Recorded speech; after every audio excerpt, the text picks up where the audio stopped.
So let's get started. So I'll be talking about building LLMs today. So I think a lot of you have heard of LLMs before. But just as a quick recap, LLMs, standing for large language models, are basically all the chatbots that you've been hearing about recently. So ChatGPT from OpenAI, Claude from Anthropic, Gemini, and Llama, and other type of models like this. And today we'll be talking about how do they actually work. So it's going to be an overview because it's only one lecture and it's hard to compress everything, but hopefully I'll touch a little bit about all the components that are needed to train some of these LLMs. Also, if you have questions, please interrupt me and ask. If you have a question, most likely other people in the room or on Zoom have the same question, so please ask. Great, so what matters when training LLMs? So there are a few key components that matter. One is the architecture. So as you probably all know, LLMs are neural networks. And when you think about neural networks, you have to think about what architecture you're using. Another component which is really important is the training loss and the training algorithm. So how you actually train these models. Then it's data. So what do you train these models on? The evaluation, which is how do you know whether you're actually making progress towards the goal of LLMs. And then the system component. So that is like, how do you actually make these models run on modern hardware, which is really important because these models are really large. So now more than ever, systems are actually really an important topic for LLMs. So those 5 components, you probably all know that LLMs, and if you don't know, LLMs are all based on transformers, or at least some version of transformers. I'm actually not going to talk about the architecture today. One, because I gave a CL lecture on transformers a few weeks ago. And 2, because you can find so much information online on transformers. But I think there's much less information about the other 4 topics, so I really want to talk about those. Another thing to say is that most of academia actually focuses on architecture and training algorithm and losses. As academics, and I've done that for a big part of my career, is simply we like thinking that this is like we make new architectures, new models, and it seems like it's very important. But in reality, honestly, what matters in practice is mostly the 3 other topics. So data evaluation and systems, which is what most of industry actually focuses on. So that's also one of the reasons why I don't want to talk too much about the architecture, because really the rest is super important. Great, so overview of the lecture. I'll be talking about pre-training. So pre-training, you probably heard that word. This is the general word. This is kind of the classical language modeling paradigm, where you basically train a language model to essentially model all of internet. And then there's a post-training, which is a more recent paradigm, which is taking these large language models and making them essentially AI assistants. So this is more of a recent trend since ChatGPT. So if you ever heard of GPT-3 or GPT-2, that's really pre-training land. If you heard of ChatGPT, which you probably have, this is really post-training land. So I'll be talking about both, but I'll start with pre-training. And specifically, I'll talk about what is the task of pre-training LLMs and what is the laws that people actually use. So language modeling, this is a quick recap. Language models at a high level are simply models of probability distribution over sequences of tokens or of words. So it's basically some model of P of X1 to XL, where X1 is basically word 1 and XL is the last word in the sequence or in the sentence. So very concretely, if you have a sentence like the mouse ate the cheese, what the language model gives you is simply a probability of this sentence being uttered by a human or being found online. So if you have another sentence like the mouse ate cheese, here there's grammatical mistakes, so the model should know that this should have some syntactic knowledge, so it should know that this has less likelihood of appearing online. If you have another sentence like the cheese ate the mouse, then the model should hopefully know about the fact that usually cheese don't eat mouse, so there's some semantic knowledge, and this is less likely than the first sentence. So this is basically at a high level what language models are. One word that you probably have been hearing a lot in the news are generative models. So this is just something that can generate models that can generate sentences or can generate some data. The reason why we say language models are generative models is that once you have a model of a distribution, you can simply sample from this model, and then we can generate data. So you can generate sentences using a language model. So the type of models that people are all currently using are what we call autoregressive language models. And the key idea of autoregressive language models is that you take this distribution over words, and you basically decompose it into the distribution of the first word, multiplied by the distribution of, or the likelihood of the distribution of the second word given the first word, multiplied by p of the third word given the first two words. So there's no approximation here. This is just the chain rule of probability, which you hopefully all know about. Really no approximation. This is just one way of modeling a distribution. So slightly more concisely, you can write it as a product of p's of the next word given everything which happened in the past, so of the context. So this is what we call autoregressive language models. Again, this is really not the only way of modeling distribution. This is just one way. It has some benefits and some downsides. One downside of autoregressive language models is that when you actually sample from this autoregressive language model, you basically have a for loop, which generates the next word, then conditions on that next word, and then regenerate the other word. So basically, if you have a longer sentence that you want to generate, it takes more time to generate it. So there are some downsides of this current paradigm, but that's what we currently have. So I'm going to talk about this one. Great. So autoregressive language models. At a high level, what the task of autoregressive language model is simply predicting the next word, as I just said. So if you have a sentence like she likely prefers, one potential next word might be dogs. And the way we do it is that we first tokenize. So you take these words or subwords, you tokenize them, and then you give an ID for each token. So here you have 1, 2, 3. Then you pass it through this black box. As I already said, we're not going to talk about the architecture. You just pass it through a model, and you then get a distribution, a probability distribution over the next word or over the next token. And then you sample from this distribution, you get a new token, and then you detokenize. So you get a new ID, you then detokenize, and that's how you basically sample from a language model. One thing which is important to note is that the last two steps are actually only needed during inference. When you do training, you just need to predict the most likely token, and you can just compare to the real token which happened in practice, and then you basically change the weights of your model to increase the probability of generating that token. Great. So autoregressive neural language models. So to be slightly more specific, still without talking about the architecture, the first thing we do is that we have all of these. Oh, sorry. Yes? On the previous slide, when you're predicting the probability of the next token, does this mean that your final output vector has to be the same dimensionality as the number of tokens that you have? Yes. And how do you deal with if you have more tokens, if you're adding more tokens to your corpus over time or something? Yeah. So we're going to talk about tokenization actually later. So you will get some sense of this. You basically can't deal with adding new tokens. I'm kind of exaggerating. There are methods for doing it, but essentially people don't do it. So it's really important to think about how you tokenize your text, and that's why we'll talk about that later. But it's a very good point to notice that you basically, the vocabulary size, so the number of tokens that you have, is essentially the output of your language model. So it's actually pretty large. Okay, so autoregressive neural language models. First thing you do is that you take every word or every token, you embed them, so you get some vector representation for each of these tokens. You pass them through some neural network. As we said, it's a transformer. Then you get a representation for all the words in the context. So it's basically a representation of the entire sentence.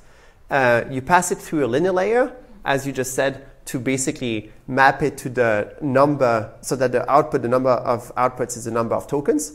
You then pass it through some softmax, and you basically get a probability distribution over the next words given every word in the context. And the laws that you use is basically, it's essentially a task of classifying the next token. So it's a very simple kind of machine learning task. So you use the cross-entropy laws, where you basically look at the actual target that happened, which is a target distribution, which is a one-hot encoding, which here in this case says I saw the real word that happened is cat. So that's a one-hot distribution over cat, and here this is the actual, do you see my mouse? Oh yeah, this is the distribution that you generated, and basically you do cross entropy, which really just increases the probability of generating cat and decreases all the probability of generating all the other tokens. One thing to notice is that, as you all know, again, this is just equivalent to maximizing the text log likelihood, because you can just rewrite the max over the probability of this autoregressive language modeling task as just being this minimum over, I just added the log here, and minus, which is just the minimum of the loss, which is the cross entropy loss. So basically minimizing the loss is the same thing as maximizing the likelihood of your text. Any questions?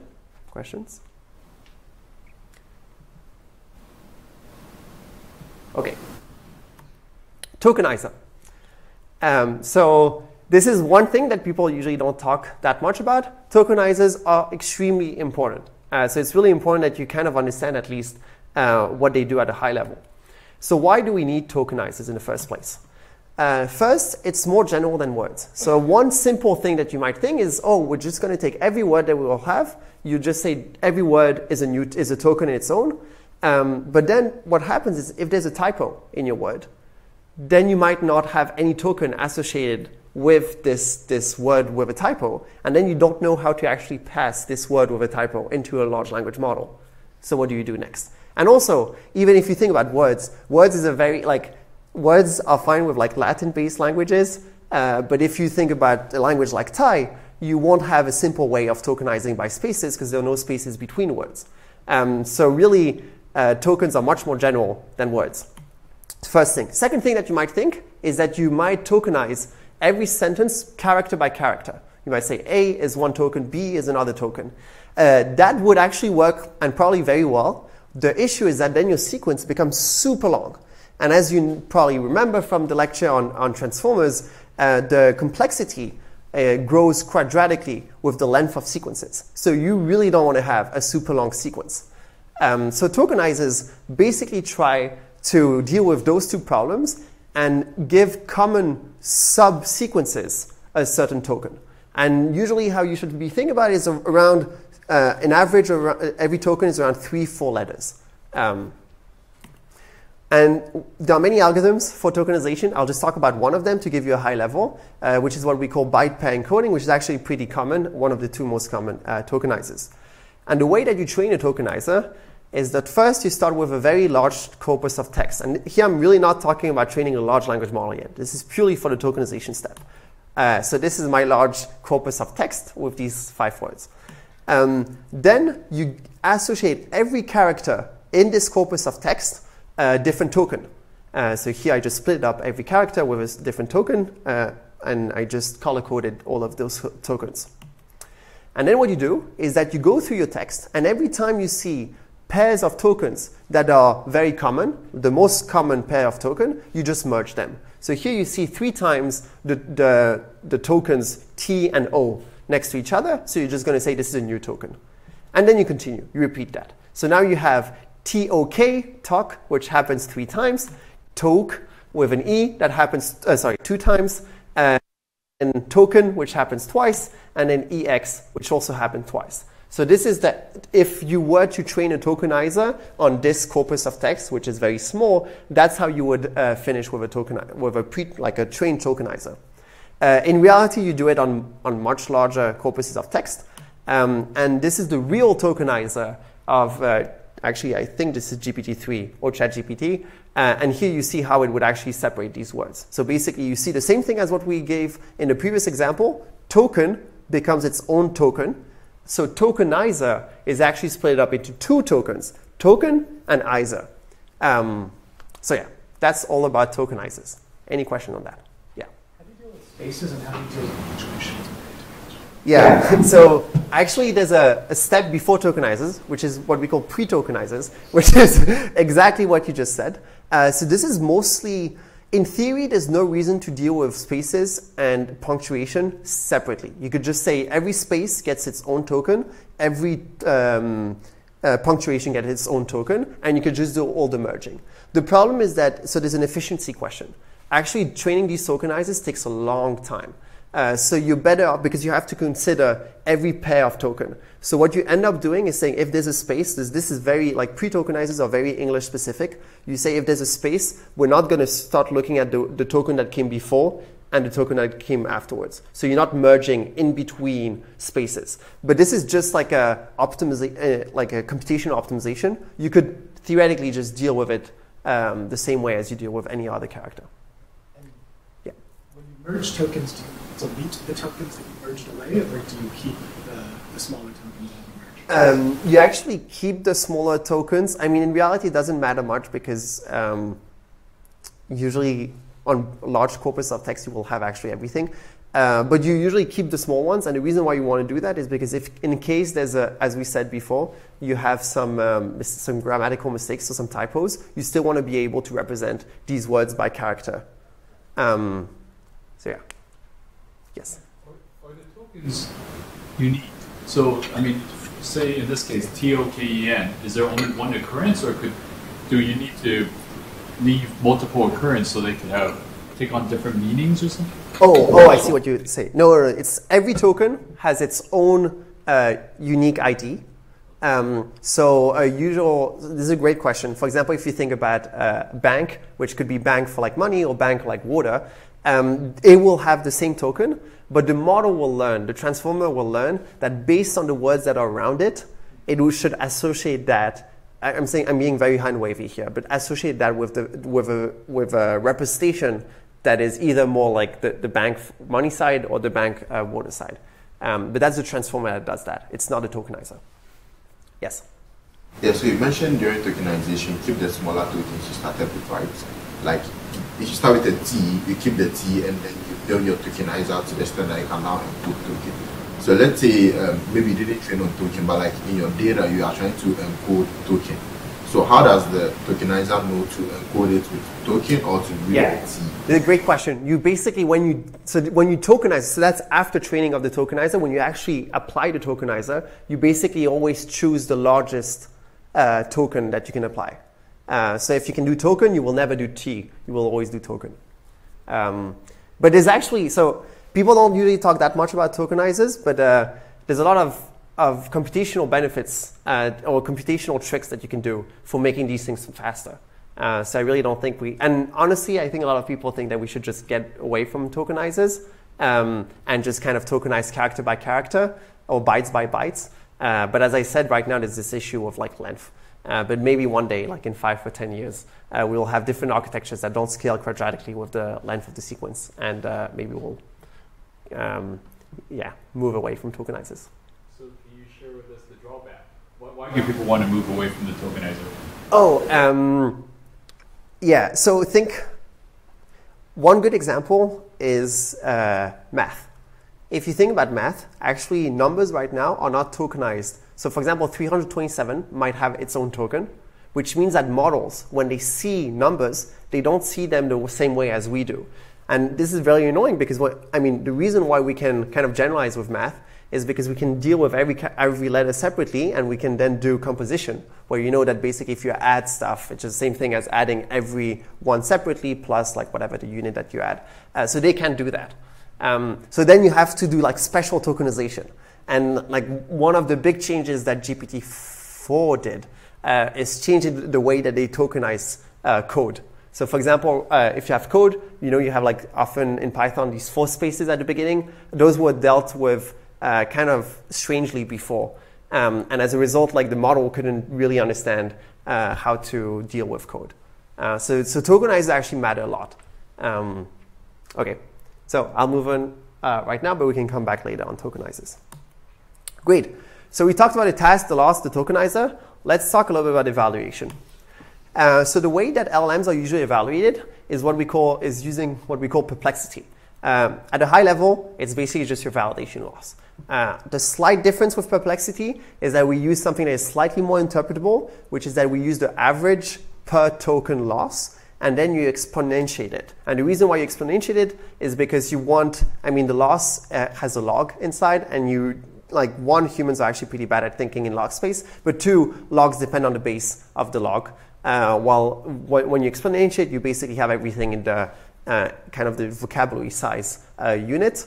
And the average per token is just so that your perplexity is independent of the length of your sequence. So perplexity is just 2 to the power average of the loss of the sequence. So perplexity is between 1 and the length of the vocabulary of your tokenizer. 1, it's simply, well, if you predict perfectly the thing which every word, then every word will have basically product of ones. So the best perplexity you can have is 1. If you really have no idea, you basically predict with 1 divided by size of vocabulary, and then you do simple math and you basically get perplexity of size of vocabulary. So the intuition of perplexity is that it's basically the number of tokens that your model is kind of hesitating between. So if your model is perfect, it doesn't hesitate, it knows exactly the word. If it really has no idea, then it hesitates between all of the vocabulary. So perplexity really improved. That's perplexity on a standard data set between 2017 and 2023. It went from a kind of 70 tokens to less than 10 tokens over these 5-6 years. So that means that the models were previously hesitating between 70 words every time it was generating a word, and now it's hesitating between like less than 10 words. So that's much better. Perplexity is actually not used anymore in academic benchmarking, mostly because it depends on the tokenizers that you use. It depends on the actual data that people are evaluating on, but it's still very important for development of LLMs. So when you actually train your own LLM, people will still really look at the perplexity. One common other way, and now more common in academia, of evaluating these LLMs is just by taking all the classical NLP benchmarks, and I'll give you a few examples later, and just kind of aggregating everything. So collect as many automatically evaluatable benchmarks and just evaluate across all of them. So one such, or actually 2 such benchmarks are what we call Helm, which is from Stanford. Another one is the Hugging Face Open LLM Leaderboard, which are probably the two most common ones right now. So just to give you an idea, in Helm there are all of these type of tasks, which are mostly things that can be easily evaluated, like question answering. So think about many different question answering tasks. And the benefit with question answering is that you usually know what is the real answer. So you can, the way that you evaluate these models, and I'll give you a concrete example in 1 second, is that you can just look at how likely the language model is to generate the real answer compared to some other answers. And that's essentially at a high level how you evaluate these models. So to give you a specific example, MMLU is probably the most common academic benchmark for LLMs. And this is just a collection of many question and answers in all of those domains. For example, college medicine, college physics, astronomy, and these type of topics. And the questions are things like, so this is in astronomy, what is true for type 1a supernova? Then you give 4 different potential answers, and you just ask the model which one is more likely. So there are many different ways of doing it. Either you can look at the likelihood of generating all these answers, or you can ask the model which one is the most likely. So there are different ways that you can prompt the model, but at a high level, you know which one is correct, and there are 3 other mistakes. Yes? Given that we're kind of creating these like unconstrained text as the output, Yeah. how do you evaluate a model if it gives something that's, semantically completely identical, but is not the exact token that you expect? Yeah, so that's a great question. I'll talk more about that later. Here in this case, we don't do unconstrained. So the way you would evaluate MMLU is basically either you ask the first question, and then you look at the likelihood of the model generating A, the likelihood of the model generating B, C, and D, and you look at which one is the most likely. Or you can ask the model, out of A, B, C, D, which one is the most likely, and you look at whether the most likely next token is A, B, C, or D.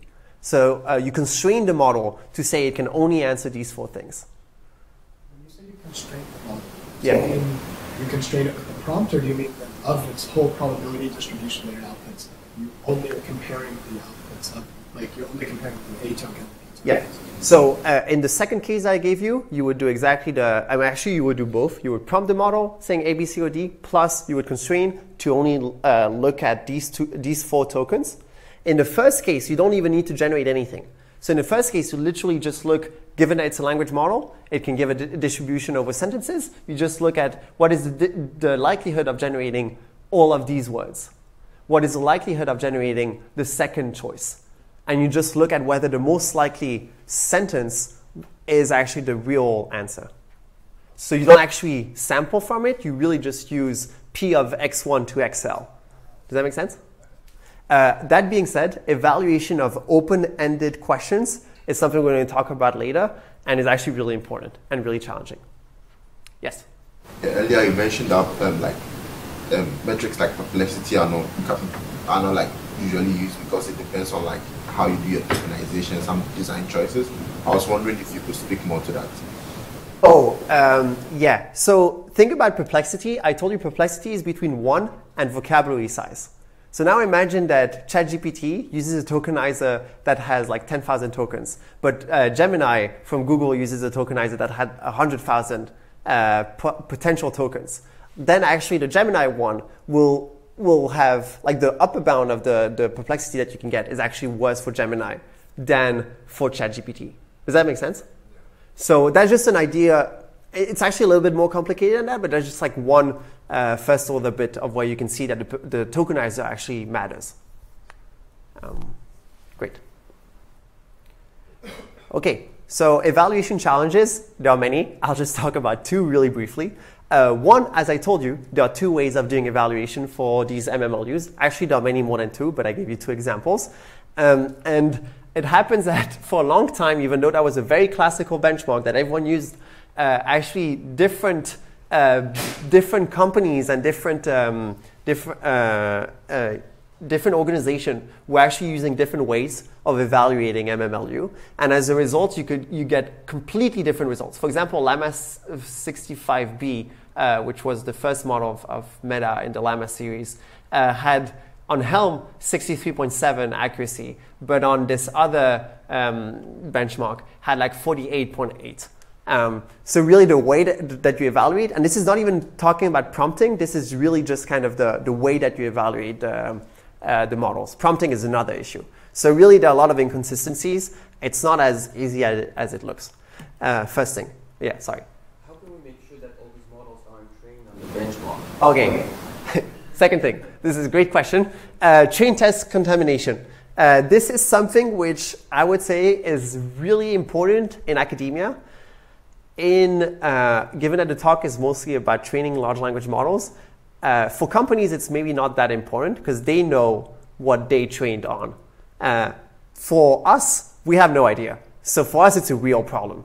So there are many different ways of trying to test whether the test set was actually in the training set. One kind of cute trick that people in the lab, on Tatsu's lab, have found is that what you can do is that given that most of the data set online are not randomized, you can just look at, and that language models, what they do is just predict the next word.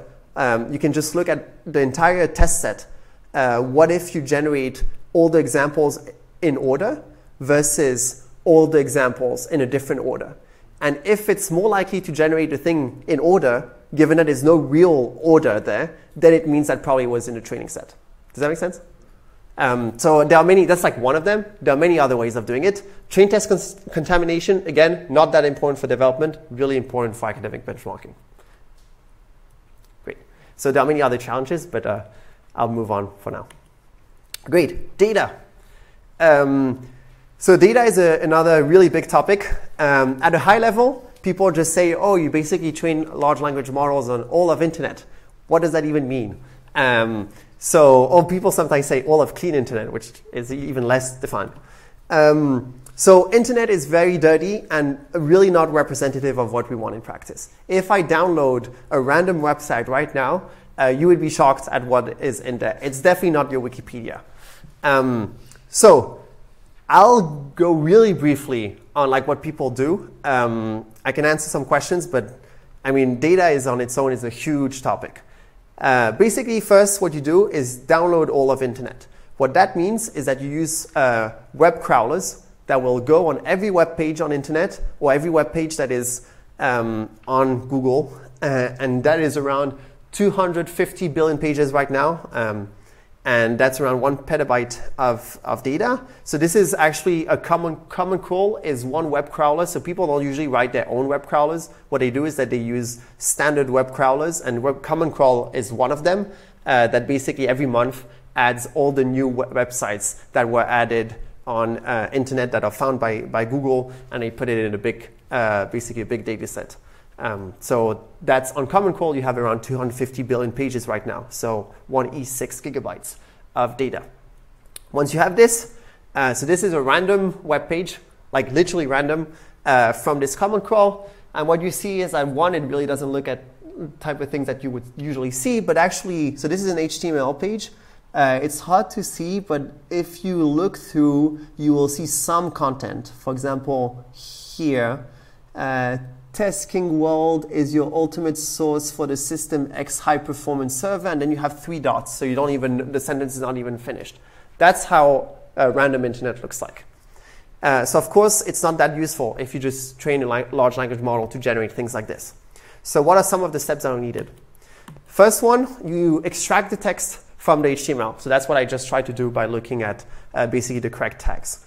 There are a lot of challenges through this. For example, extracting math is actually very complicated, but pretty important for training large language models. Or for example, boilerplates. A lot of your forums will have the same type of headers, the same type of footers. You don't want to repeat all of this in your data. Then you will filter undesirable content. So not safe for work, harmful content, PII. So usually every company has basically a blacklist of websites that they don't want to train their models on. That blacklist is very long. And you basically say, if it comes from there, we don't train on this. There are other ways of doing these things, is that you can train a small model for classifying what is PII, removing these things. It's hard. Every point here that I'm going to show you is like a hard amount of work. But I'm just going to go quickly through it. So filter undesirable content. Second or fourth is deduplication. As I said, you might have things like headers and footers in forums that are always the same. You want to remove that. Another thing that you might have is a lot of URLs that are different but actually show the same website. And you might also have a lot of like paragraphs that come from like common books that are basically deduplicated 1,000 times or 10,000 times on the internet. So you have to deduplicate. Also very challenging because you have to do that at scale. Once you do deduplication, you will do some heuristic filtering. You will try to remove low quality documents. The way you do that are things like rules-based filtering. For example, if you see that there are some outlier tokens, if the distribution of tokens in the website is very different than the usual distribution of tokens, then it's probably some outlier. If you see that the length of the words in this website is super long, there's something strange going on that website. If you see that the website has only 3 words, maybe is it worth training on it? Maybe not. If it has like 10 million words, maybe there's something also wrong going on that page. So a lot of rules like this. Yes? Why do we filter out undesirable content from our data set instead of kind of putting it in as like a supervised loss? Right? Like, can we not just say like, you know, here's this like hate speech website, let's actively penalize them for generating it? We'll do exactly that, but not at this step. That's where the post-training will come from. Pre-training, the idea is just to say, I want to model kind of how humans speak, essentially. And I want to remove all these like headers, footers, and menus and things like this. But it's a very good like idea that you just had, and that's exactly what we'll do later. Next step, model-based filtering. So once you filtered a lot of data, what you will do, so that's actually a very cute trick. You will take all of Wikipedia, and you will look at all the links that are linked through Wikipedia pages. Because probably if something is referenced by Wikipedia, it's probably some high-quality website. And you will train a classifier to predict whether something comes from, whether a document comes from one of these references from Wikipedia, or whether it's from the random web. And you will try to basically say, I want more of the things that come from Wikipedia references. Does that make sense? So yeah, so you will train a machine learning model. Usually also very simple models, because you need to do that really at scale. I mean, just think about the 250 billion pages. Next one, you will try to classify your data into different domains. You will say, okay, this is entertainment, this is books, this is code, this is like these type of domains. And then you will try to either up or down weight some of the domains. For example, you might say, you might see that actually if you train more on code, then actually your model becomes better on reasoning. So that's something that people usually say in a very hand-wavy way. If you train your model more on code, actually it helps reasoning. So you want to upweight the coding distribution because that helps for general language modeling skills. Books is usually also another one that people usually upweight. Entertainment, they usually downweight.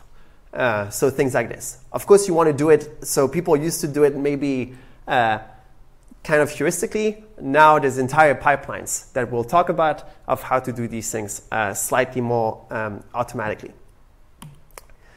And then at the end of training, usually train, after training on all of this data that we saw, usually train on very high quality data at the end of training your large language model, where you decrease your learning rate.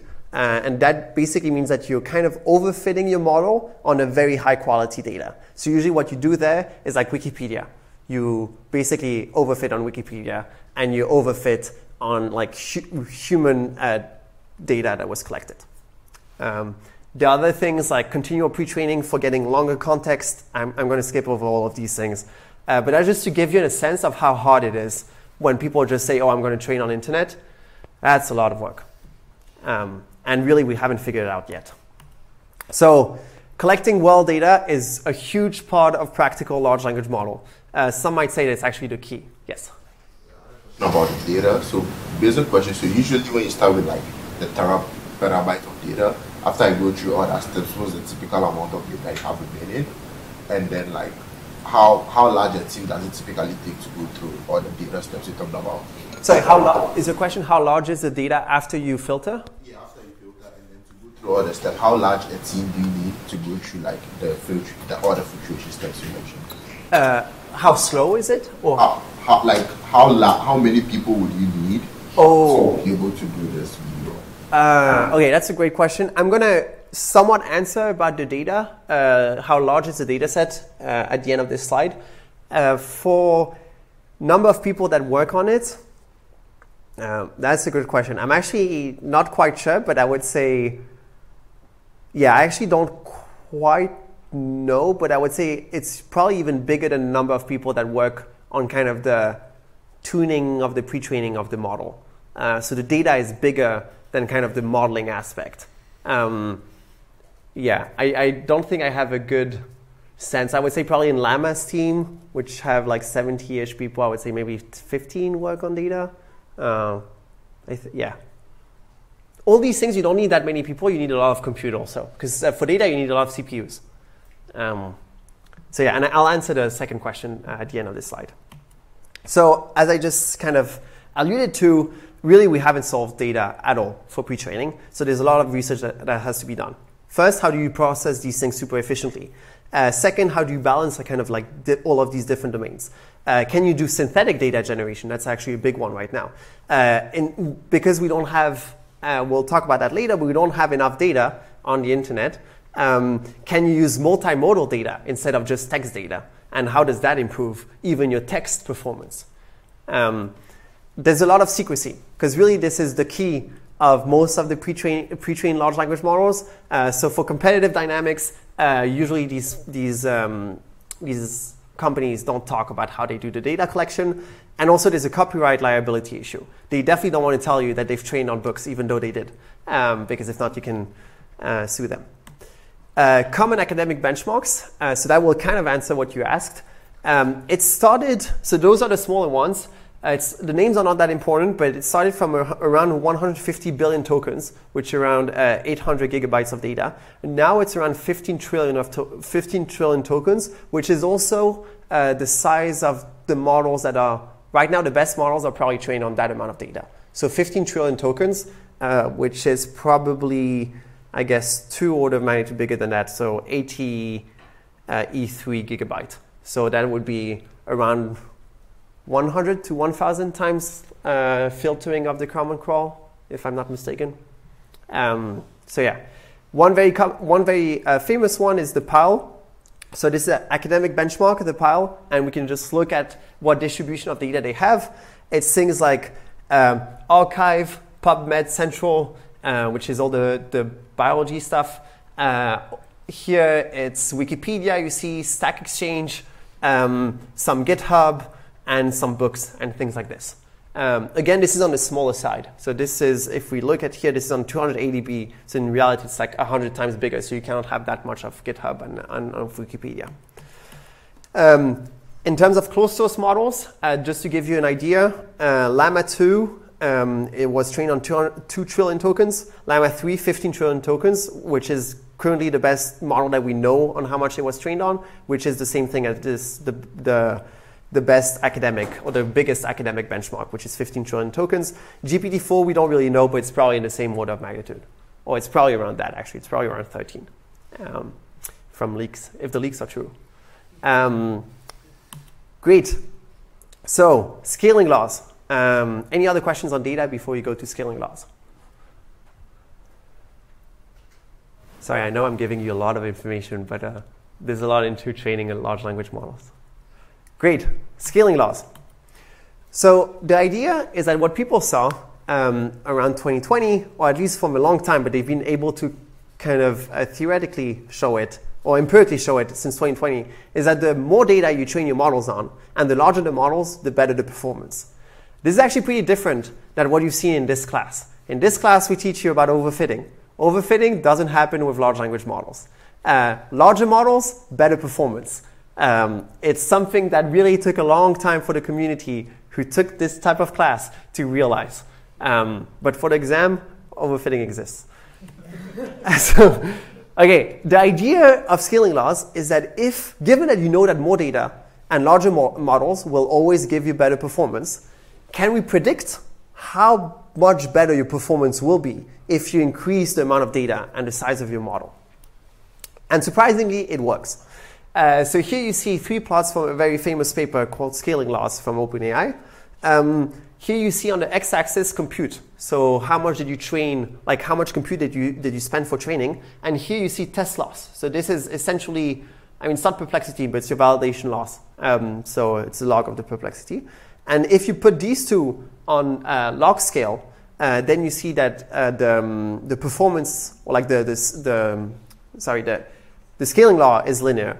That means that if you increase your compute by a certain amount, you can say by how much your test loss will actually decrease. Same thing with data, and same thing for parameters. If you increase the data set size, your loss will decrease by an amount that is somewhat predictable. If you increase the number of parameters, the loss will decrease by an amount which is somewhat predictable. This is really amazing, very surprising. I mean, it looks innocuous when you look at these type of plots, but that's crazy because it means that you can predict how well we're going to perform in 2-3 years, depending on how much compute we will add, assuming that these things will hold. There's nothing theoretical about it. Yes? 2 things. What is the loss that they're using here? Is this perplexity? So it's you know, I said perplexity was like 2 to the power of the loss. So this is the power of the perplexity. When you increase the number of parameters, or you increase the total data set size, and you're going over that data set times, doesn't that just inherently increase your compute? Like, does all of this work out to just how much compute you're going at? Oh, yes. Something specific to No, this is a great question. So the compute here is actually a factor of 2 things, the data and the parameter. What I'm showing here is that you can, well, actually, we're going to talk about that in details, but basically, if you increase the number of parameters, you should increase the number of data that you have. So you actually don't go multiple times through the same data set. No one does epochs in large, at least not yet, because we haven't still kind of enough data. So yeah, this is all the same trend, which is increase compute, decrease loss. Yes? Have we seen the numbers for the last 2 years? Or is it still holding? It is still holding. I don't have like good numbers to show you. But it is still holding, surprisingly. Yes? Is there no evidence, like empirical evidence, that it would ever plateau? In theory, we would expect it plateaus, right? No empirical evidence of plateauing anytime soon. Why? We don't know. Will it happen? Probably. I mean, it doesn't need to because it's actually in log scale. So it's not like as if it had to plateau like mathematically. It could continue decreasing like this. I mean, most people think that it will probably plateau at some point. We don't know when. Okay, so I'll talk more about scaling laws now. So why are scaling laws really cool? Imagine that I give you, you're very fortunate, I give you 10,000 GPUs for this month. What model will you train? How do you even go about answering that question? And I mean, this is a hypothetical, but that's exactly what these companies are faced with. The old pipeline, which was basically you tune hyperparameters on the big models. So let's say I have 30 days. I will train 30 models for 1 day each. I will pick the best one, and that will be the final model that I will use in production. That means that the model that I actually used was only trained for 1 day. The new pipeline is that you first find a scaling recipe. So you find something that tells you, for example, like one common thing is that if you increase the size of your model, you should decrease your learning rate. So you find a scaling recipe so that you know if I increase the size of my model, here's what I should do with some hyperparameters. Then you tune your hyperparameters on smaller models of different sizes. Let's say I will say for 3 days of my 30 days, I will train many different models and I will do hyperparameter tuning on these small models, each of different sizes. Then I will fit a scaling law and try to extrapolate from these smaller models which one will be the best if I train it for much longer. If I train it for a larger model. And then I will train the final huge model for 27 days instead of just 1 day. So the new pipeline is not train things or do hyperparameter tuning on the real scale of the model that you're going to use in practice, but do things on smaller ones at different scales. Try to predict how well they will perform once you make them bigger. I will give you a very concrete example right now. Let's say transformers versus LSTMs. Let's say you have these 10,000 GPUs. You're not sure which one you should be using. Should I be using a transformer-based model or an LSTM-based model? What I will do is I will train transformers at different scales. So here you see different parameters on the x-axis. Y-axis is my test loss. I will then train different LSTMs at different scales.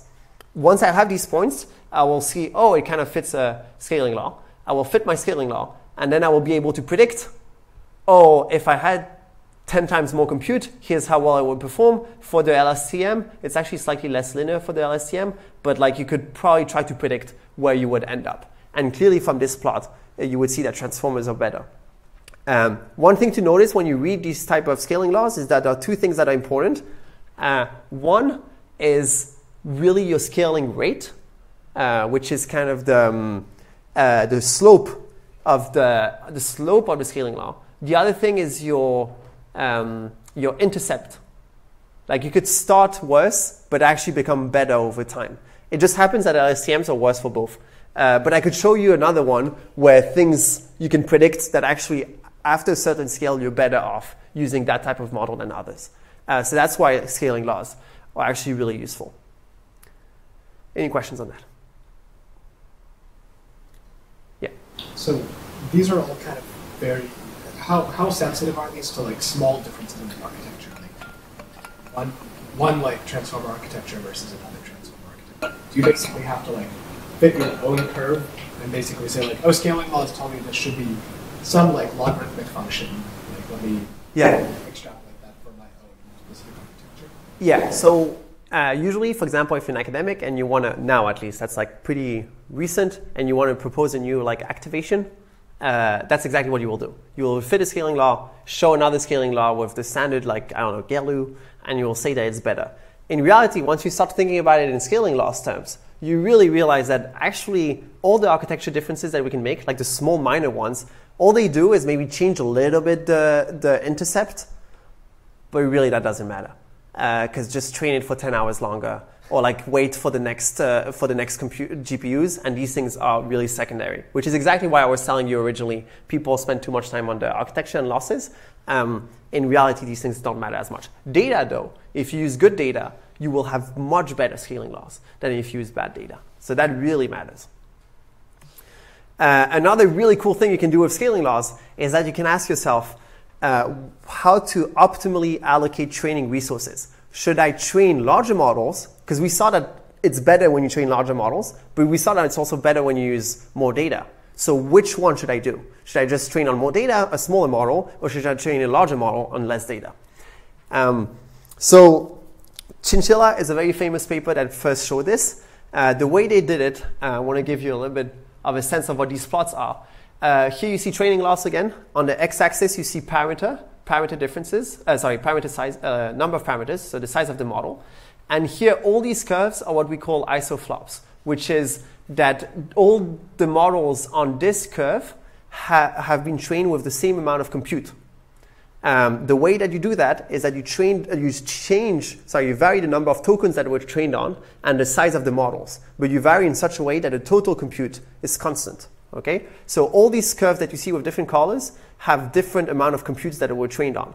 Then you take the best one for each of those curves.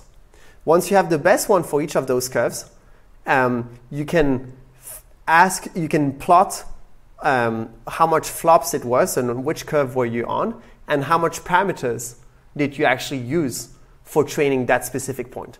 You put that on the log scale again, and now you fit a scaling law again. So now I have something which tells me if I want to train a model of 10 to the power 23 flops, here's exactly the number of parameters that I should be using, 100B. And you can do the same thing with flops and tokens.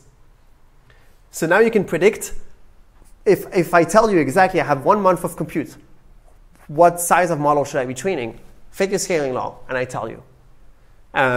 Of course, that all looks beautiful. In reality, there's a lot of small things of should you be counting embedding parameters? There's a lot of complexities.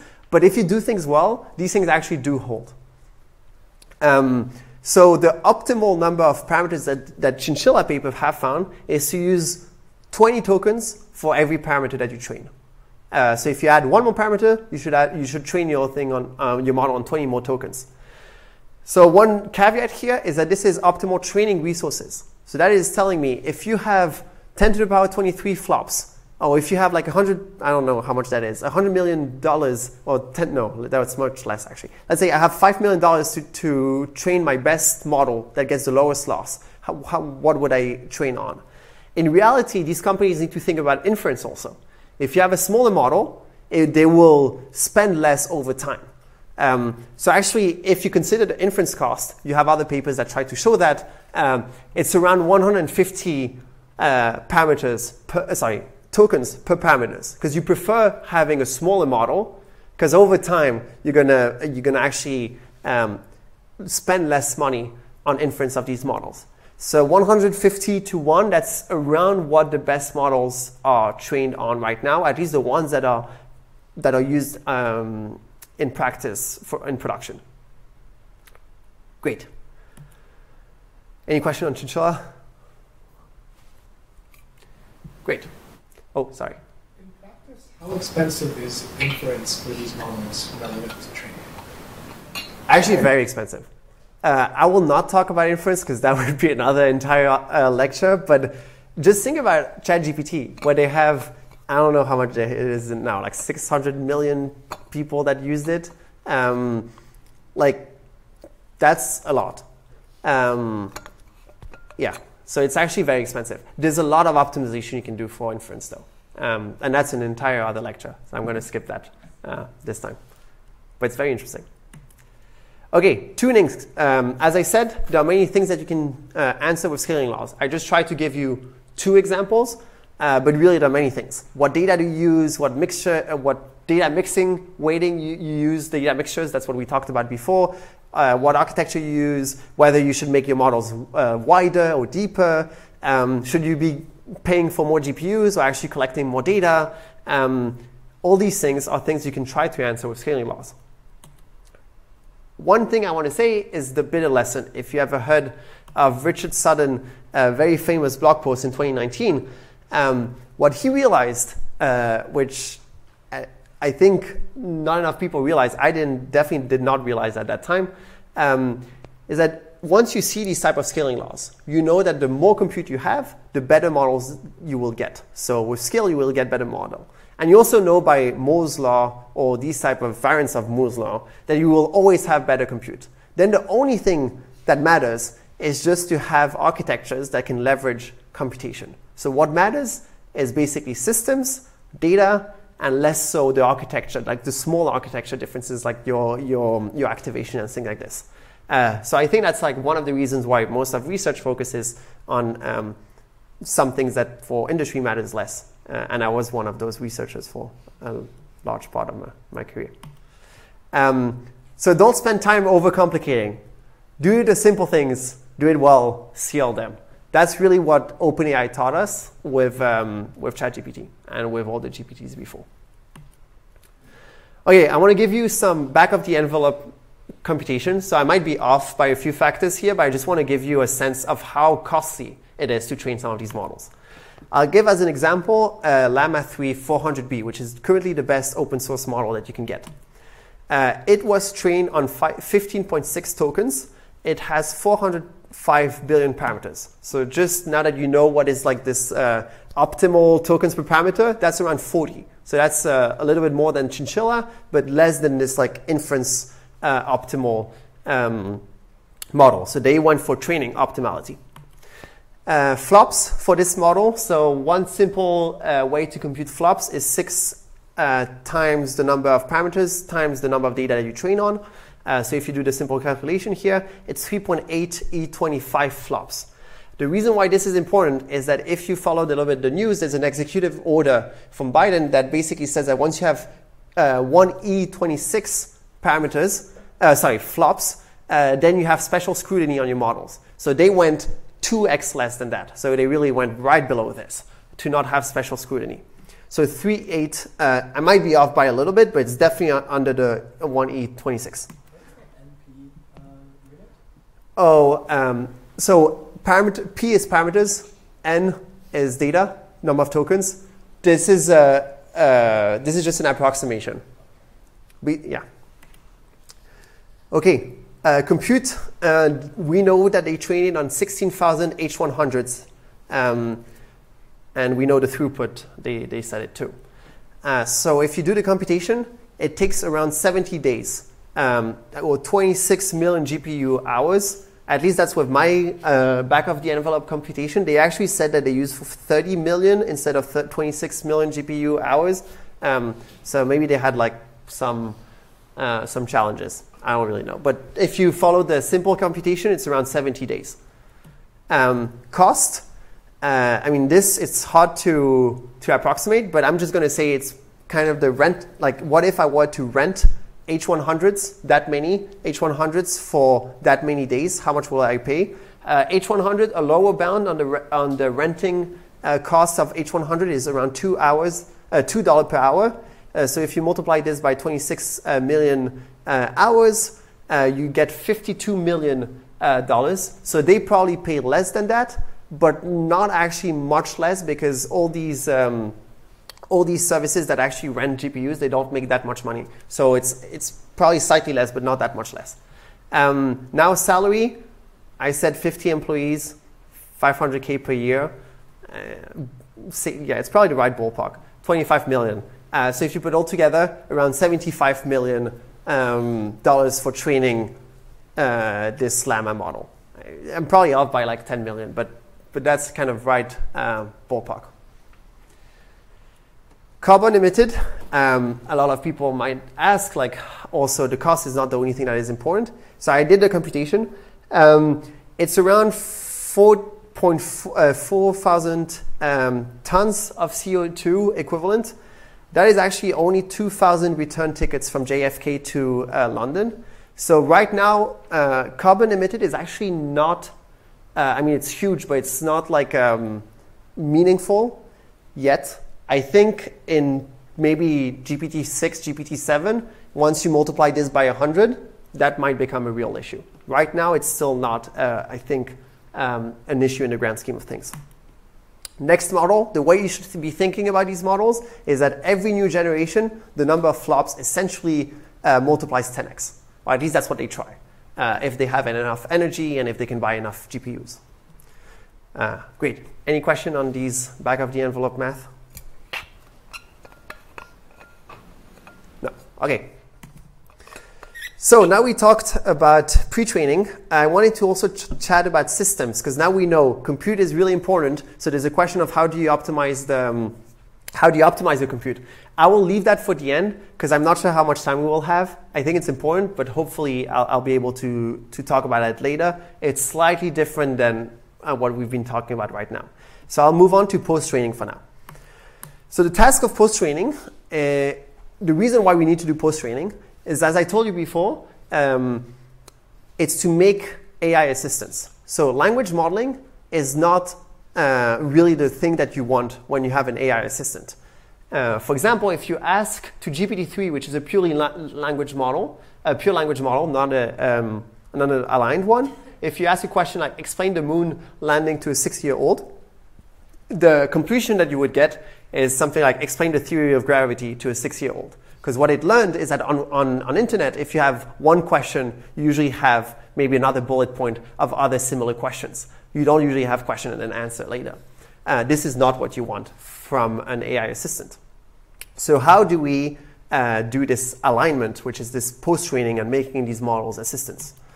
So the goal of this alignment is to basically get LLMs follow the instructions that are given by users, and maybe some designers' kind of desires. So think about moderation. You don't want the model, like OpenAI definitely doesn't want their model to say stuff that is very toxic. So here you see on the left-hand side that when you ask a question, it actually provides a real answer. So it's not like before the LLM. And on the right-hand side, you see that it would, if you ask to write a tweet describing how a certain part of the population are evil, it will say that it cannot do that. So that's kind of this alignment. The background here is that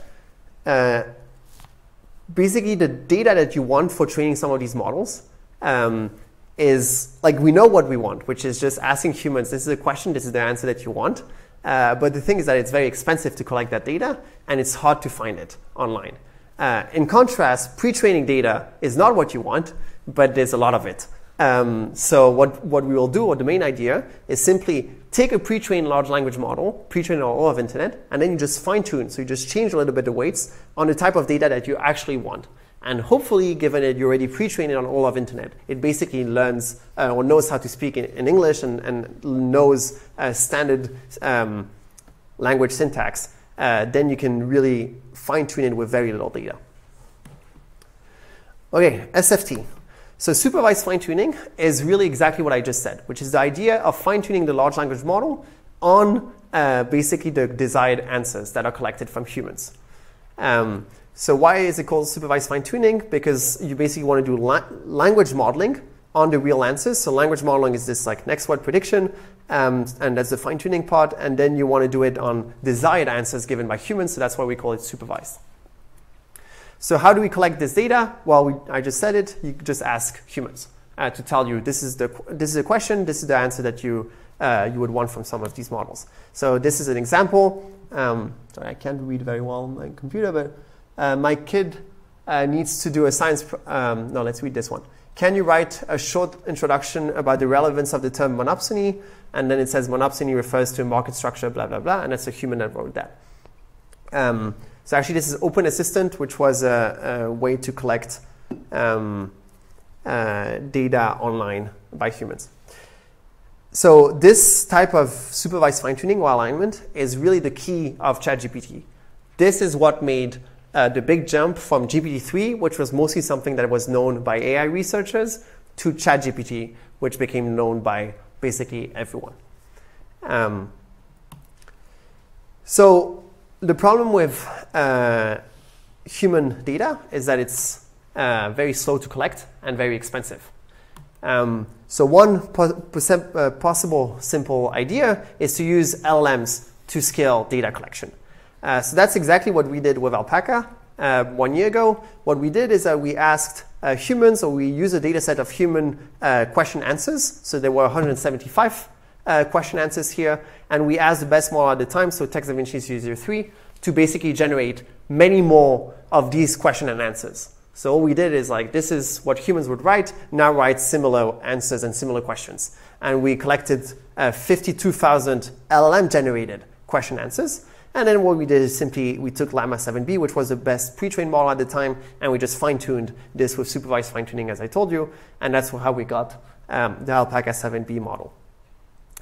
And this is the type of data that we collected. So things like, what does algorithm mean? An algorithm is a step-by-step set of instruction used to solve a problem or achieve a goal, blah, blah, blah, blah. So the data is not actually, it's actually pretty good, given that it was LLM generated by LLMs from essentially 2 generations ago. So that really started, at least for us, kind of as an academic replication of ChatGPT. Now there's a big field of like synthetic data generation, of how to use LLMs to basically make development of LLMs faster. And basically by decreasing the amount of human hours that you need.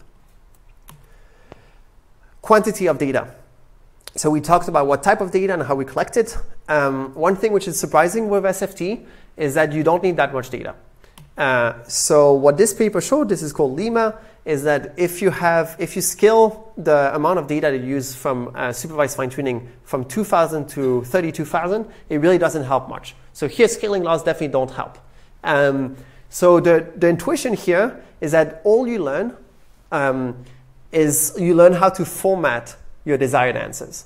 Another way of saying it is that your pre-trained models, they essentially model the distribution of every user on the internet. One that might write bullet points, another one that might answer question with an answer. So all you tell your model is like, wait, you should actually be optimizing more for this type of user than another one. So you're not actually teaching it, and you're not teaching anything through this SFT, so supervised fine-tuning. All you do is you tell the model to kind of optimize for one type of user that it saw already in a pre-trained data set. So the knowledge is already in the pre-trained LLM, and you basically just specialize to one type of user. Great. Any question on SFT? Yes? So I know it's a big issue with synthetic data where if you keep generating data from the same distribution, eventually you're not learning a new distribution, you're essentially playing with it, just bootstrapping that. Yeah. Surely you can't scale that forever, right? You can't keep going on and generating from the same distribution and hope to learn something new. Yeah. So it's an active area of research, but Yeah. any thoughts that you have around how people are maybe thinking around this and better ways to bootstrap or to give up on this idea and realize that the chart shows you don't need that many, so just get humans to generate 2,000 really good. Yeah. So that's a very good question. So for the data stuff, so I'm saying it's not that important for SFT, but there will be another thing we'll talk about right after, where actually data does matter. My intuition, based on not that much empirical results, is that you can still get, even though you use your LLMs, if you use purely LLM-generated text, and you do that for like 3-4 generations of LLMs, I agree with you that probably you won't improve much. But for me, what is important is how to use like human in the loop with LLMs. Not purely LLMs, not purely humans, but maybe what you can do is just have the model generate some new text and just humans write a few edits. Edits are much faster than writing the entire text. And I think that if you have that type of collaboration, then from like kind of an information theoretical point of view, you still get additional information, but you're still much faster than if you use humans. And I think that as a field, we'll probably move towards these type of things, which is really just finding the examples that are important and asking humans, it's kind of active learning, just asking humans exactly when you need to get their inputs. Yes? Loss function, the same like general training algorithm for the supervised fine-tuning bit as we do for the pre-training, right? Because like the examples you showed, I think the important thing of the good examples is like super factually accurate. Like, there's these more complex things. Still just like train same loss. So that's why here I didn't emphasize enough. This is just language modeling. Fine-tune the LLM with language model on the desired answers. So this is literally the same loss. It will be different in 2 seconds. But the first step of SFT is literally the same loss, where you just say, okay, I want to actually specialize on that type of data. So there's even a question of like, what is pre-training, what is post-training? Because in reality, it's just like a different data that you use. The reason why we usually call it post-training is that the way we collect that data is very different. Great questions. Yes? Maybe it's the same question, but why would these 2,000 examples have such a overweighted influence when you do fine-tuning? So that's why we, also that's another reason why we call it post-training, is that we use different type of hyperparameters. So I told you, basically at the end of pre-training, you essentially end up with a learning rate of 0. Here you're going to increase your learning rate, so like 1e minus 5, 1e minus, yeah. And so the weight that you give to them is actually different. Okay, second step or second part of this post-training is what we call reinforcement learning from human feedback, or RLHF. Some of you might have heard of that. The idea is that SFT has a problem, namely that you do behavioral cloning, which means that you just try to clone what the humans would say. And that has many issues. One of them is that you're bound by human abilities. So if like humans won't generate the things that they think is actually the best thing to generate. So if you ask me to write a book, I mean, I can definitely enjoy a book. I can probably say one book is better than another, but I'm definitely not going to be as good as writing the book that I want to read. So you're going to be bound by the human ability to generate things, even though the humans might be better at distinguishing between things. That's one issue. Issue number 2, I find that actually pretty interesting, is that it might, if you ever heard of the word hallucination, so this is LLMs generating false information. Hallucination these people have hypothesized that can come from the supervised fine-tuning, even if you do supervised fine-tuning on data that is correct. And the reason why that is that if, given I told you that basically SFT is with very little data, and it's with data that the model doesn't learn anything new. So what if the human gives an answer that the model didn't know was true? From the model perspective, the human basically is telling the model, generate this thing that seems plausible, but actually I have no idea if it's true or not. So just to give you a very concrete example, if we go back to this monopsony example, can you write blah, blah, blah about monopsony? Imagine that the human wrote a reference on this type of book. And that book might exist. That might be a correct reference. But what if the LLM never saw this reference during pre-training? Then it doesn't know that it's a correct reference. So really what you tell the model is to generate or make up some plausibly sounding reference rather than actually tell the real reference that it saw during pre-training. So hallucination might be might be caused by this SFT. That's problem number 2. Does that all make sense? Great. Problem number 3, price. Generating the ideal answers is very pricey. And that comes back to your question of like humans writing the entire answer is actually pretty expensive. So that's where RLHF comes in. The idea is that instead of cloning the behaviors of humans, we're going to maximize human preference. And the way we're going to do that, so the pipeline, is that for every instruction, you're going to ask a model to generate 2 answers. And usually use a pretty good model, so you usually don't use an LLM here, you use a SFT fine-tuned, you use a fine-tuned LLM already to give like pretty good answers. And then you ask labelers which of these 2 answers was better. So select the preferred one, and then with different type of algorithms, we're going to talk about the algorithms, you just fine-tune the model to generate more of the green thing than the red thing, so more of the good stuff. So now the question is how, and we're going to talk about that right now. So there are 2 ways that we're going to talk about, and 2 that are mainly used in the community. The first one is simply the idea of using reinforcement learning. So hopefully you all know what reinforcement learning is now. So when you think about using reinforcement learning, one important question is like, what is the reward that we're optimizing? So in this case, there are really 2 options that I could think about. The first one, you could just say, I'm going to compare the output generated by some baseline, the output generated by my model, and I'm just going to ask the human to say which one is better, and I'm going to use this as a reward. So if I'm better than the baseline, this is a +1. If not, it's a -1. So now it's binary reward. The problem with binary reward is that it's very sparse, and you don't get much information out of it. Like maybe your answer was slightly better, maybe it was like way better, and you don't really know from this how much better it was. So option 2 is that you can train what we call a reward model, which is simply a classifier. So you use machine learning to classify how much better two outputs are from the perspective of the human. So this is a little bit meta, but what you basically do is that you train, you take a reward model R, which is just a large, also a large classifier, and you basically ask this reward model, you give it the input and the actual output that you have, one of the two outputs, and you just exponentiate that, so that's the softmax loss that you all know about, and now you divide by the exponentiated reward on the first example, on the first output, and this is on the second output. And you basically train, so the reason why you do that is that you train your model, you train this reward model to be able to classify how much better one output is to another one.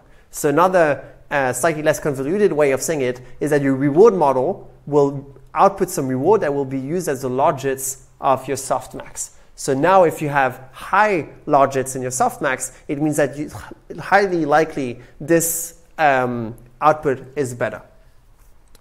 So that's what we call Bradley-Terry model. Yes? Is this reward model going over the entire output, or is it going turkey by turkey? So this takes the entire this takes the entire output at once. So it takes all the input and all the output, and it gives one number. Yes? Reward model, where would a human be then? Sorry? With the reward model, where would a human be? Like, oh, I see. Okay, sorry, maybe I wasn't clear. You train this reward model to fit this green and red preference from humans. So basically, you train a classifier to say whether the humans prefer red or green. But instead of using the binary reward, which is what the human would tell you, you basically use the logits of the softmax. And the thing with the logits is that logits are continuous. So now you know that if your reward model said it has high logits, then in some ways the human highly preferred this answer to some other answer. Great.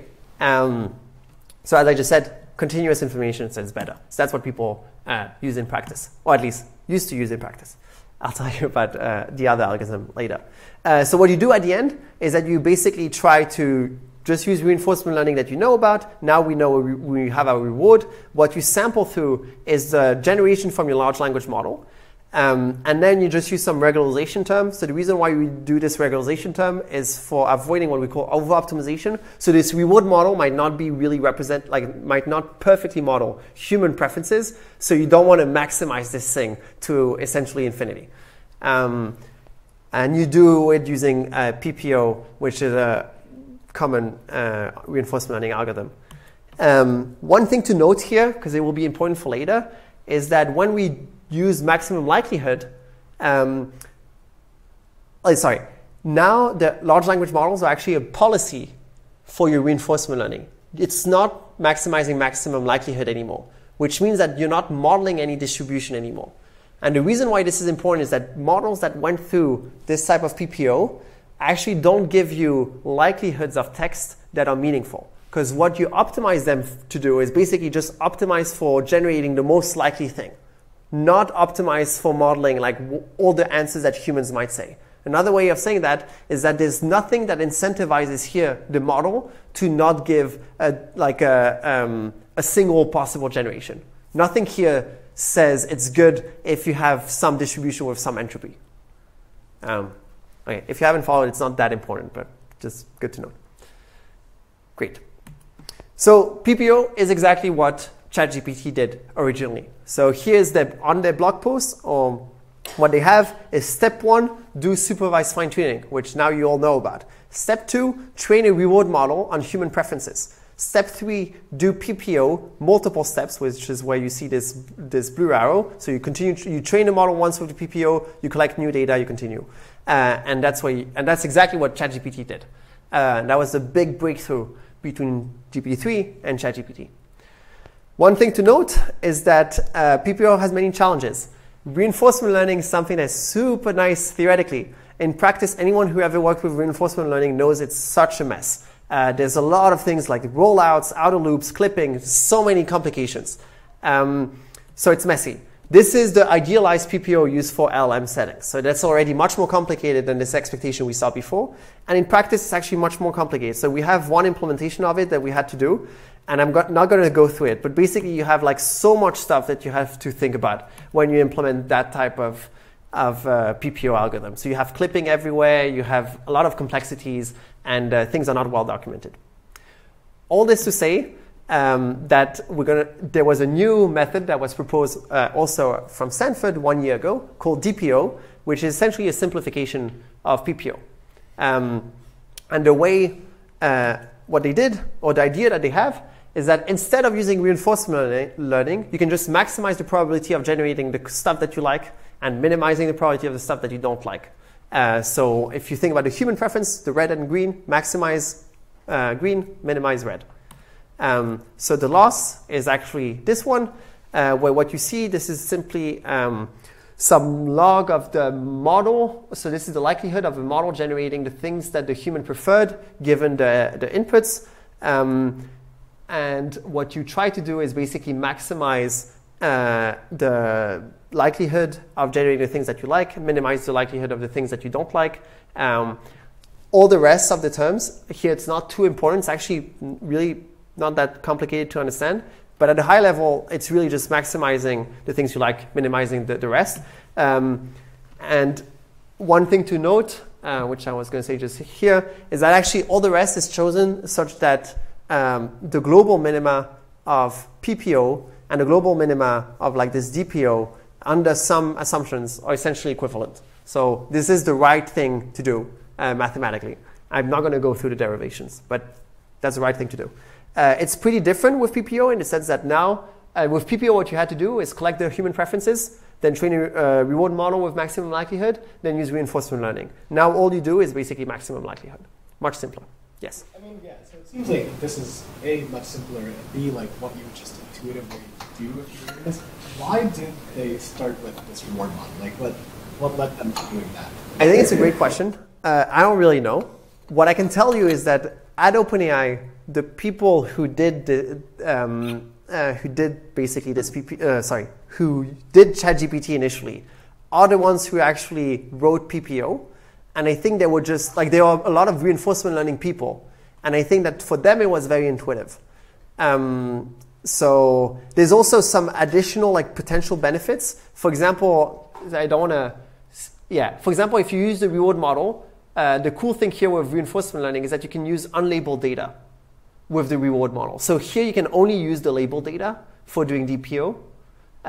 For PPO, you first train your reward model, and then you can use unlabeled data where the reward model will basically label this unlabeled data. So there's additional kind of potential, there could be potential improvements.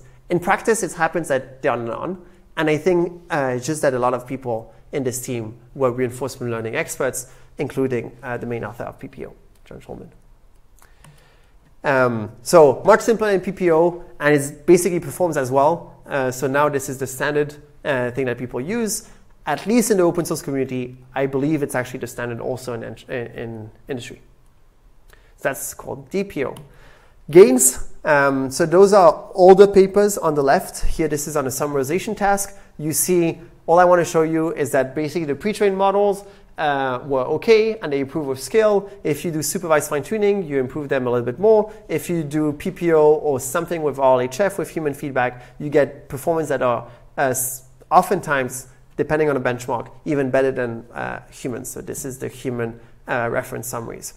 Same thing, this is on a paper that we have, Alpaca Farm, where we see the evaluation here is not too important, but basically you see pre-trained model, you jump to SFT, and then you jump to PPO, DPO, and PPO, DPO have the exact same performance.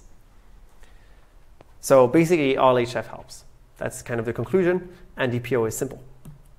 Data, the way that you collect that type of data, first idea is just use humans, as we already talked about. Guidelines are very complicated for what humans should be labeling, and it's really not that easy. And actually, if you ever do some of the labeling, you will see that it's extremely complicated. Like if I zoom into this, here I have a question, tell me about self-driving cars.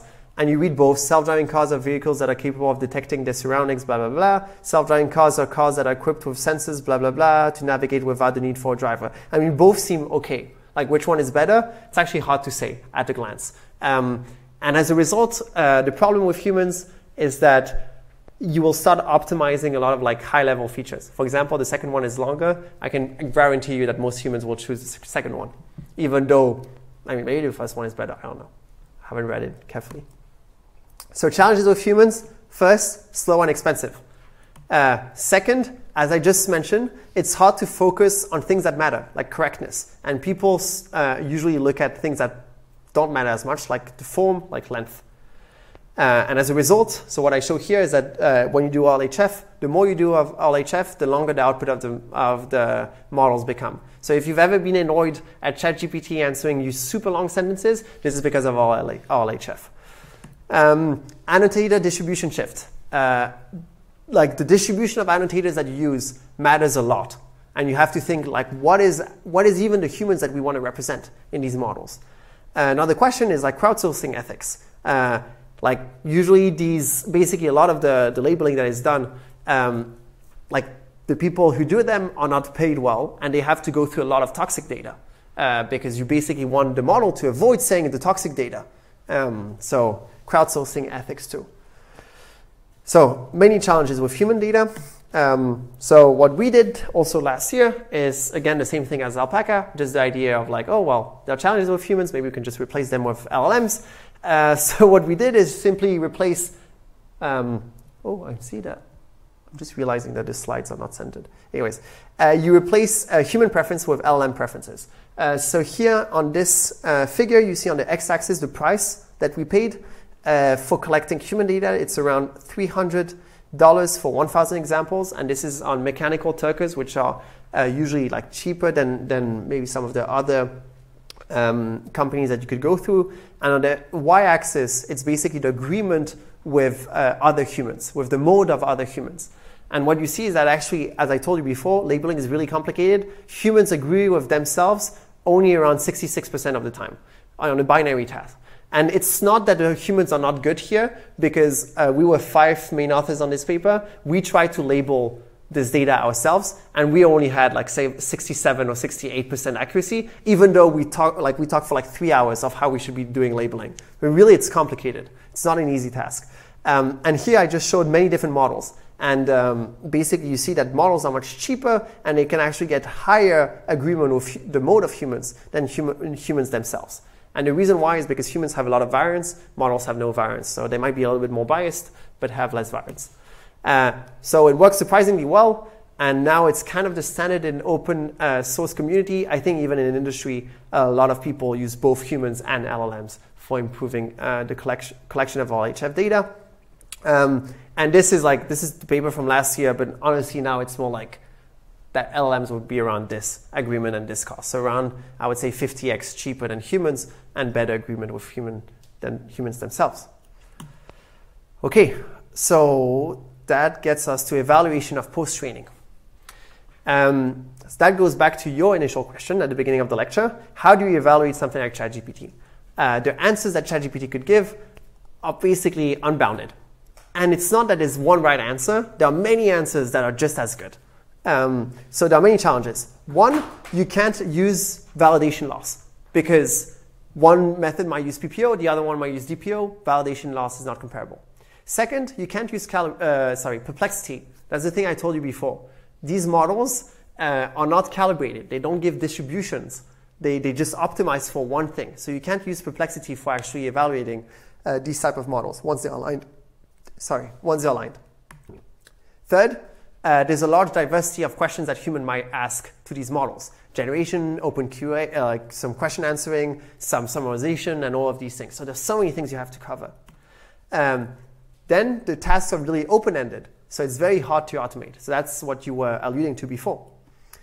So the idea is that instead of trying to come up with really easily automated benchmarks, it's just we're going to ask questions that users actually ask to these models in practice. And we're just going to ask annotators to say, between these two models, which one is better? Like, what's the better output? So basically, you do the exact same thing as basically the data from RLHF, but you use it now for evaluation.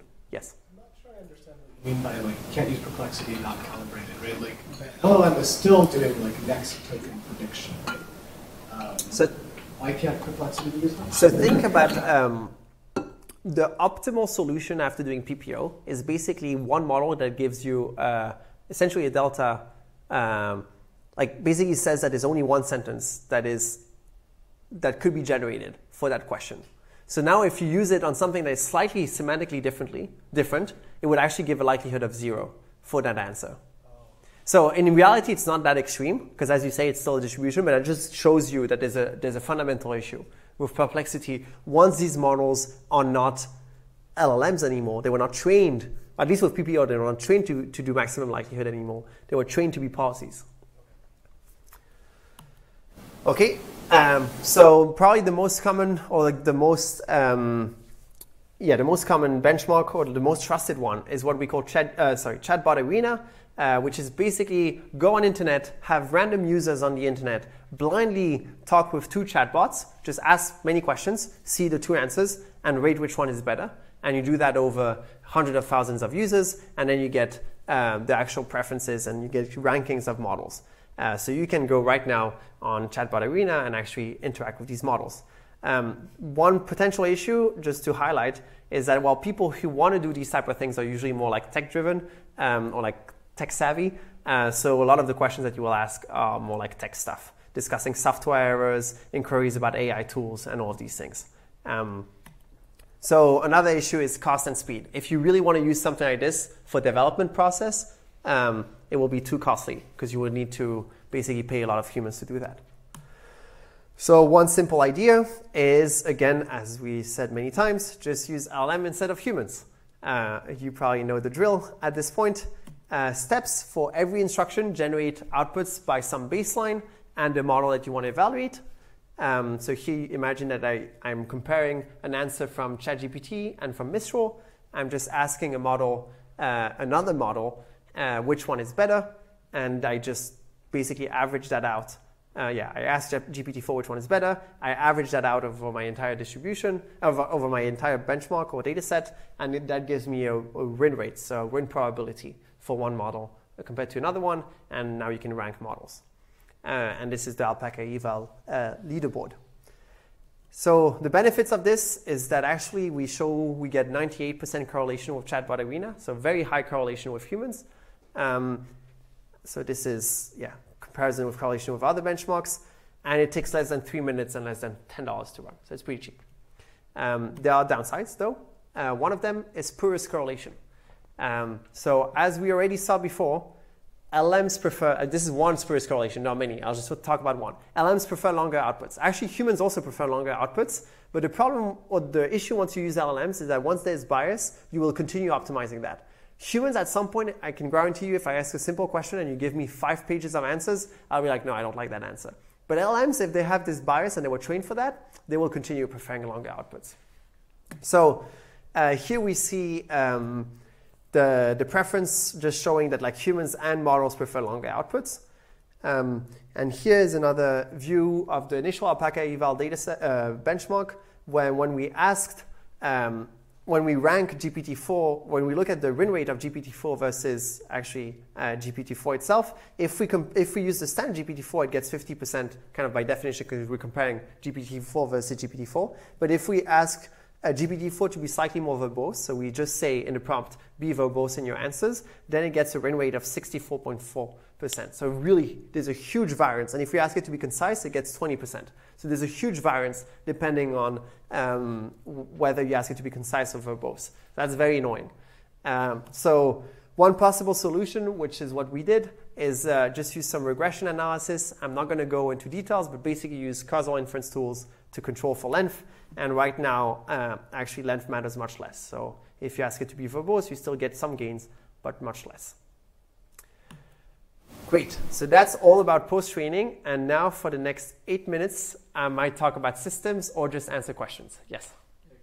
Can you go back to your post-training? In terms of post-training, how did we tune those parameters using the small body of fine-tuning data and have such big effect on the model? You mentioned earlier that is a different set of hyperparameters. Are we changing just some of the weights, the later weights, or all the weights? What's actually happening? Yeah, I kind of skimmed through all of this. You change all the weights. Actually, industry would change all the weights. In open source land, you might have heard of LoRa, which is going to change basically only some of the weights. Or it actually, to be more specific, it's going to add some differences to the output of every layer. But in industry, you're going to just fine-tune all the weights. And also to say something else about the data, actually this last step, RLHF, you're usually going to collect a lot more data than with SFT. So if FSFT is like 5,000, 10,000, maybe 50,000, with RLHF, I think you're going to be more around like the 1 million order of magnitude. It's still much less than pre-training though.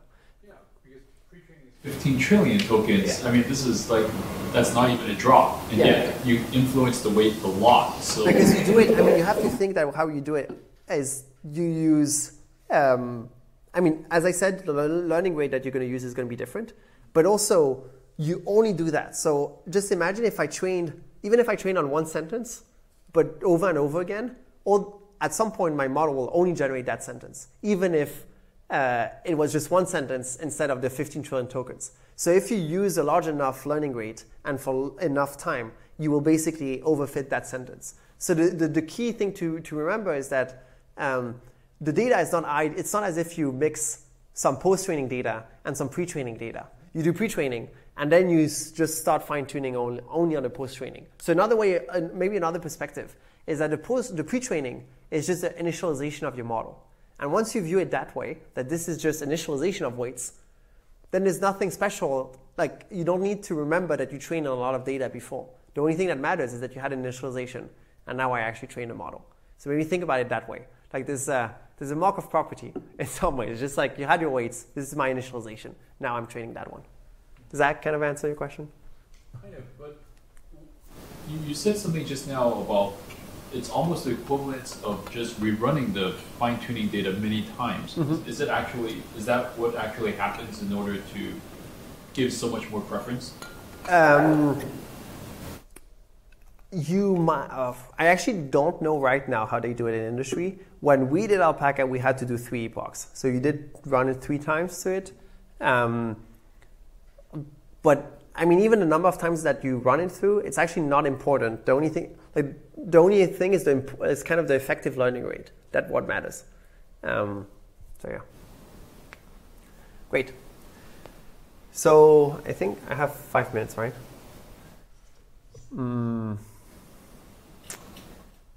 Okay. I might try to give a high-level overview, at least from one of the systems trick. Systems, as we said, for everyone, bottleneck is compute is the huge bottleneck. One question you might ask is why not buy more GPUs? GPUs are expensive, but also are scarce. Even if you have $10 million right now, you cannot buy the best GPUs. There's also some physical limitations. When you have multiple GPUs, you have to communicate between them. That takes time. So just buying more GPUs is not that easy. So it's really important to think about how do you allocate resources and how do you optimize your pipeline. So system. 101 on GPUs. I'm sorry I'm going slightly faster. I hope that some of you at least can follow. GPUs are basically optimized for throughput. CPUs are optimized for latency.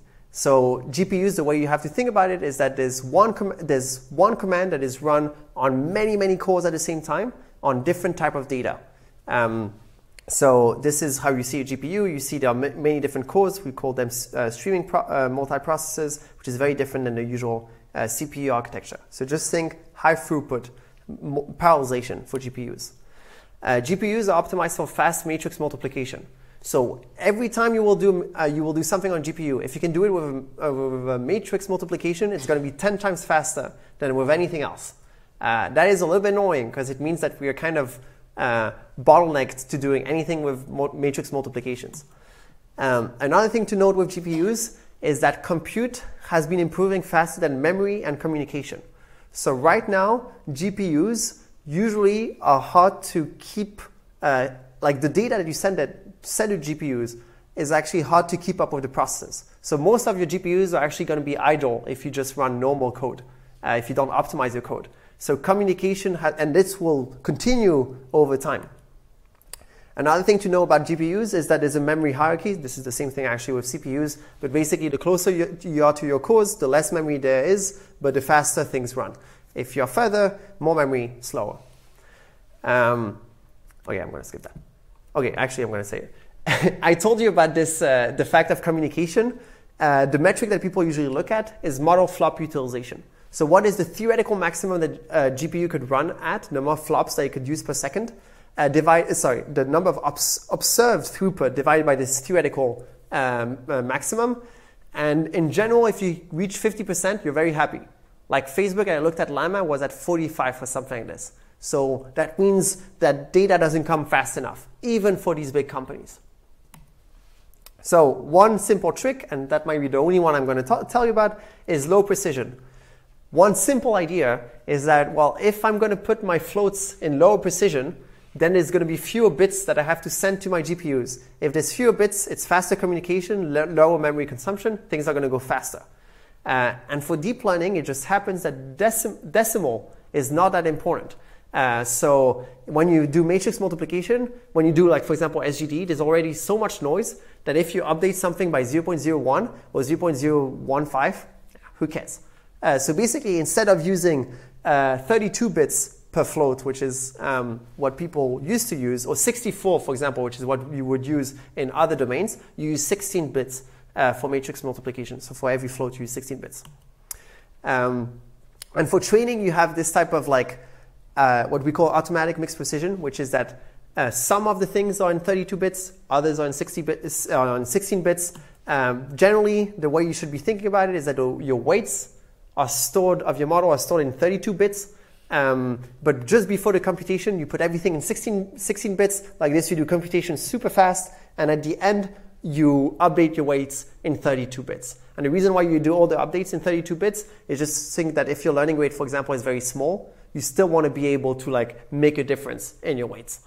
So all the computation is done in 16 bits, but the weights are actually stored in 32 bits. So that's like the standard way that people are doing it. Okay, I'll actually talk just about this and then I'll skip all the rest. Operator fusion, because I think this is actually pretty cool. As I just said, communication is very slow. And actually, every time you use a PyTorch line, it basically moves variable to global memory of your GPU. So when you have something like this, x dot cosine equal x1, and then you do x1 dot cosine, what is happening behind the scenes is that you take the x, which is data, you ship it to your actual processors of your GPUs, you apply the cosine, you ship it back to the main memory of your GPU, and then you see the next line, you ship it back to the computer, to the GPU processor, you apply another cosine, and you ship it back again. So another way to see that is that you go from your DRAM, which is your global memory in your GPU, and you ship it to compute, you ship it back for every line. This is a naive way of doing it. This seems very wasteful. So the simple idea of operator fusion is just communicate, do all the computation, ship it back once. And this is exactly what fused kernels are. So if you ever want to make your computations in PyTorch much faster, just apply torch.compile on your model. This is going to make your model around 2 times faster. And what it does is simply that it rewrites your code, your PyTorch code, basically in C++ in CUDA to do the communication only once, then do all the operations, then ship it back. Okay, I'm not going to have time to talk about tiling. Tiling is important. Parallelization is important. And mixture of experts is important. Outlook. There are many things we haven't talked about. We haven't talked about architectures. We definitely haven't talked about inference. There are many other things that are important with LLMs. What is the UI that you use? I mean, arguably ChatGPT, the big novelty was just have a simple UI to use it. Multimodality, what are all the misuses you could have? The fact that there might not be enough data on the internet to train all these models, legality of data collection, so many other things. If you are interested in all these topics, I would suggest 3 classes. CS224N is probably the one that touches the least on LLMs, but it gives some background and historical context of all the LLMs and gives kind of some adjacent material. CS324, I think it's called I think it's just called large language models. More in-depth reading and lectures on everything I talked about. CS336, which is large language model from scratch. You actually build your own LLM. It's an amazing class, also given by my 2 supervisors. Very heavy workload, so be careful. Great.